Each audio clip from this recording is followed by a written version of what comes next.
Good morning, folks. How is it going? Welcome back to another episode here on the Piscifun YouTube channel. You can see in the background here, that is not my bass cat. That is not even a bass boat. That's because we are not going bass fishing today. We are going to go do some walleye fishing.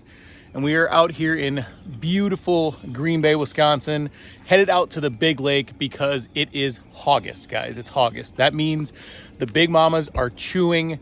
They've been eating. Cody's been out a few times over the last couple weeks and he's done really well. He's caught some really big walleyes. So I'm hoping that the typical skunk does not happen because, you know, it's always the you should have been here yesterday type thing. So I'm hoping today we don't experience that and we go out here and we whack some of those giants. I have actually never personally done this bite out here, so I'm really excited to get out here and try it. So we are going to go ahead, grab what little walleye gear I do have out of the truck, and then we're gonna get Cody's boat launched, and we are gonna go out here and see what we can make happen. As you guys can see here in the background, flat calm.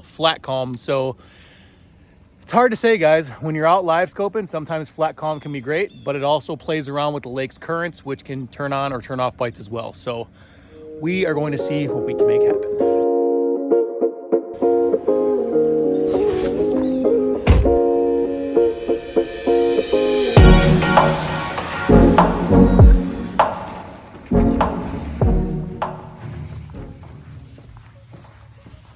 A little bass down there.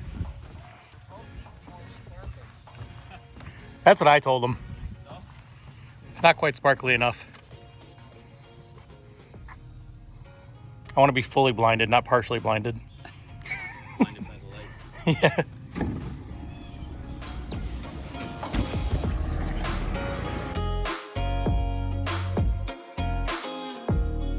Well, what are we going to do, Cody? We are gonna catch big fish that swim under the surface of the water. This water right here. Yeah. That's the plan anyways. Big fish with big white tips on their tails? Yep. Yep. Big walleyes. Big gravel lizards. All right.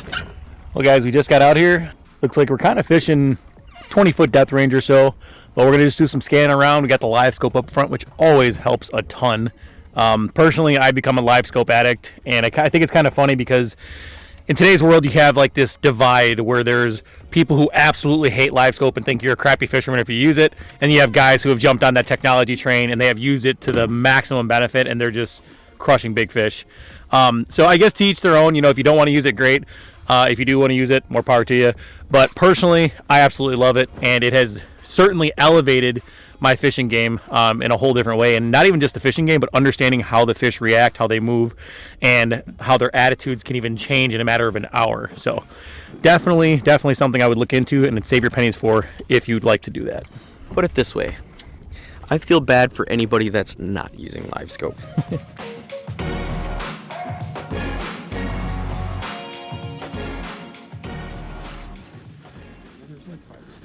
Mm-hmm.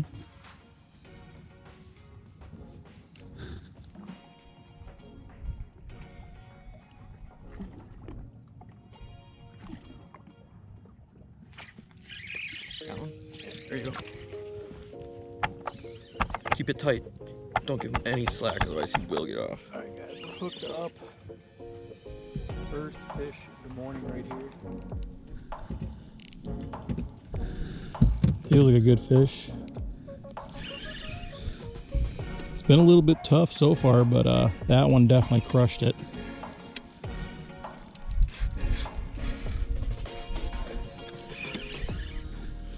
Sounds perfect. Yep.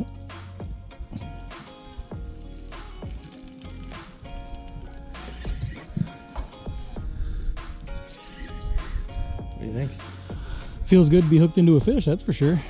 He pounded it though. Yeah, it looks like a good one. This is what I mean about those sunglasses that I was talking about earlier, guys. He's about 10 feet down right now. You can see that. Here comes Cody. Ready? Oh yeah. Oh yeah. I'm gonna bring him down. All right. Yep. There we go. That's the right kind, buddy. Awesome, isn't it, buddy? Yeah. That one's gotta be 27. Beautiful walleye. Well, guys, just popped this beautiful walleye here. We're gonna go ahead and get it in the live well just to make sure that she's nice and revived, get a couple pictures here and get a measurement. but that one cracked that jigging wrap, guys. Just kind of snapping it out here in about 18, 19 feet of water, and that one pounded it. So we're gonna get her revived and we'll get some pictures, and then we'll get her back in the water. All right, go ahead and get a measurement on this fish.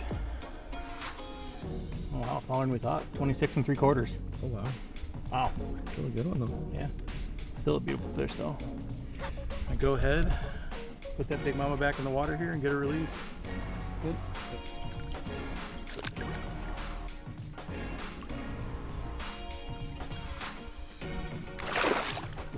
Healthy as ever. Well guys, as you can see behind me, Green Bay is in rare form right now. You basically never see the lake this flat calm, and unfortunately when you're fishing in clear water situations and you're chasing these big walleyes, they're not stupid, they're old fish, and they are very, very spooky when you have this type of weather. So we got high skies, you know, we've got flat calm. They just don't want anything to do with the baits that we're throwing.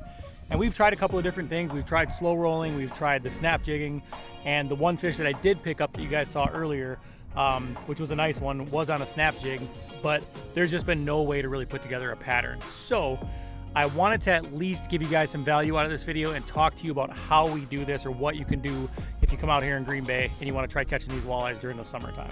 So as I mentioned before, you're going to use something like a jigging wrap or a shiver minnow. This one here is a number 7. You can go up or down in size depending on the situation, but number 7 is a good starting point. And basically all you're doing is, if you have live scope, it's perfect, because then you can go ahead and you can pinpoint those fish. If you don't have live scope, use your side imaging, find a school, and then you can turn back around and you can cast at them. So basically you're just wanting to cast to where those fish are. You're gonna go ahead and let that sink. It's gonna get down there really quick, unless you're in maybe 25 feet of water, it'll take a little while. Once you feel it hit the bottom, which you will because you're using braid, you'll go ahead and give it a snap. And basically what you're gonna do, as soon as it makes contact with the bottom, you're gonna snap it again. And you're gonna keep on snapping it all the way back to the boat.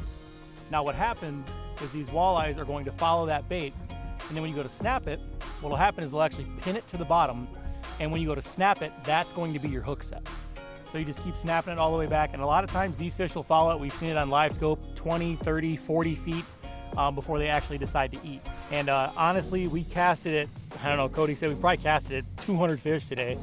And had the conditions been different, there's no doubt we probably would have crushed them, but they just were not digging it today at all. In terms of your setup for doing this, you can use a 2000 or a 3000 spinning reel. I've actually got a brand new Carbon X2 2000 right here, and that's paired up with a Carbon S69 medium heavy fast.